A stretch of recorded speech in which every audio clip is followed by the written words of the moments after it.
একদিন আবু হুরায়রা রাদিয়াল্লাহু তাআলা আনহুকে মসজিদে নববীর মালামাল রক্ষণাবেক্ষণের দায়িত্ব দেওয়া হইল। আবু হুরায়রা, তুমি রাতের বেলা পাহারা দিবা, এই গনিমতের মালগুলা, রাষ্ট্রীয় কোষাগারের মালামালগুলা তুমি পাহারা দিবা। হঠাৎ কইরা সোরা আসলো, সোরা আসাতে আবু হুরায়রা থাপ্পড় দিয়া ধরলো। সে বলতে আছে, হুজুর আমারে মাফ কইরা দেন, ক্ষমা কইরা দেন, পেটের দায়ে আসছি বাড়িতে, আপনি যদি আমাকে ধরে রাখেন আমার সন্তানেরা না খাইয়া মরবে। সরল মানা সাহাবী তাকে ছেড়ে দিল, যা চলে যা, আর কোনো সময় করবি না, আর জীবনে চুরি করবো না, চলে গেল। পরের দিন আবার এই সূরা আসলো, আরে তুই আবার আসছ, ধৈরা ফেললো, উত্তম আদম দিয়া রাসূলের কাছে নিয়ে যাবে, প্রস্তুতি নিল, এখন তোর হাত কাটা হবে, বিচার করা হবে। সে আবু হুরায়রা রাদিয়াল্লাহু তাআলা পা ধরে বলতেছে, হুজুর আমারে ক্ষমা কইরা দেন, আজকের মতন আমারে ক্ষমা কইরা দেন, আর জীবনও এই অন্যায়ের কাজ করবো না, যদি অন্যায়ের কাজ করি আপনি আমার একেবারে হত্যা করে ফেলবেন, আর জীবনে করতাম না, আজকে তওবা করলাম, আপনি তওবা কবুল করে নেন। ওয়াদা দিল আর কখনো এই কাজ করবে না, ছেড়ে দিল। তৃতীয় দিন আবার এই সূরা উপস্থিত, আবু হুরায়রা রাদিয়াল্লাহু তাআলা আনহু ধইরা শেষরাইয়া নবীর কাছে নিতে আসে। অর্ধেক পথে যখন নিল, বলতেছে, তোকে আমি আজকে দয়াল বিচার করবে, তোর হাত কেটে ফেলবে, তোর কঠিন শাস্তি হবে, তুমি চুরি করেছ। এবার সূরায় বলতেছে, শয়তান যে আমার চেয়ে বড় আলেম, শয়তান যে আমার চেয়ে বড় জ্ঞানী। দেখেন শয়তান কি বলে, এই সূরায় বলতেছে, ও আবু হুরায়রা, তোমার কি করলে তুমি আমার সাইডে দিবি, আমি ভালো করে জানি, কি করলে মানুষের ঈমান নষ্ট করা যায়, এটা ইয়াজিদের বংশধরেরা জানে। এই কারণে ইয়াজিদের বংশধরের কথা শোনা যাবে না, যারা ইয়াজিদের পক্ষে কথা বলে তাদের কথা শোনা হারাম। দেখেন শয়তান কি বলে, ওই সূরায় বলতে আছে, আমি বালা কইরা জানি তুমি কি বললে আমারে ছাইরা দিবা, আমি বালা কইরা জানি তোমার বাবা মা সন্তান সন্ততি বিবি বাচ্চা সব কিছু ছাইরা দিয়া আসহাবে সুফার অধিকারী ছিলা, মসজিদে নববীর বারান্দার মধ্যে ছিলা, খানা নাই, বিবি নাই, সন্তান নাই, সন্ততি নাই, টাকা নাই, পয়সা নাই, দুনিয়ার সব কিছুর লোভ লালসা ছাইরা শুধুমাত্র নবীর কদমে থাকতা।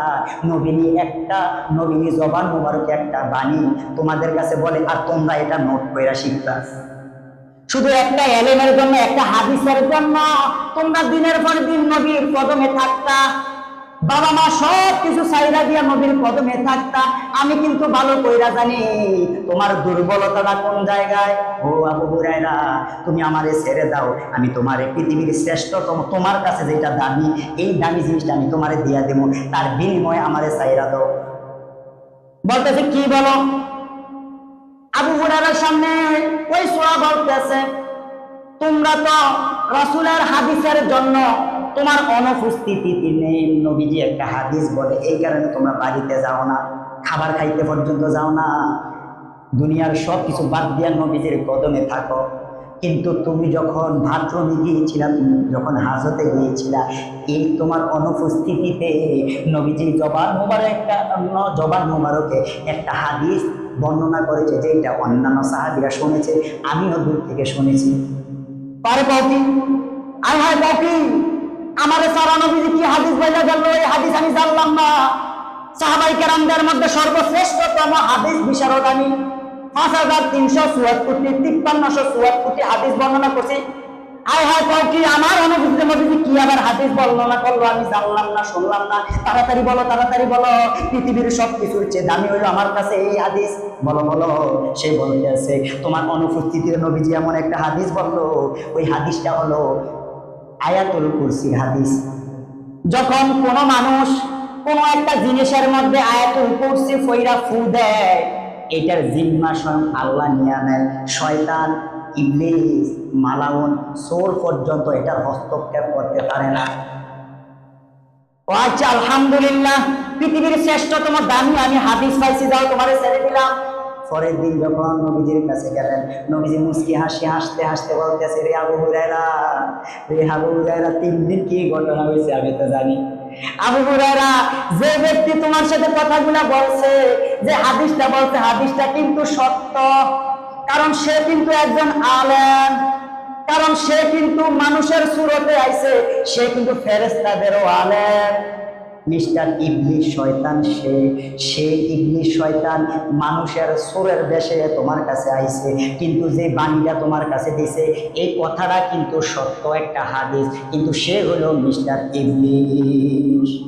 বুঝা গেল ইবলিসের কাছ থেকে আপনি এত মজার কিছু ইসলামের কথা কিছু শুনবেন, হেদায়েতের পথে আসবেন, আপনি কখনো বলতে পারেন না মাহবুব আরেকদিন হাবিবরে আমি বলতাম পারি না, ওনার কথা শুই না আমি হেদায়েত হইছি, মাহবুব হাফিজুর রহমান সিদ্দিকীর কথা শুই না আমি হেদায়েত হইছি, মাহবুব আহমদুল্লাহর কথা শুই না আমি হেদায়েত হইছি, ওনারে আমি কখনো বলতে পারি না।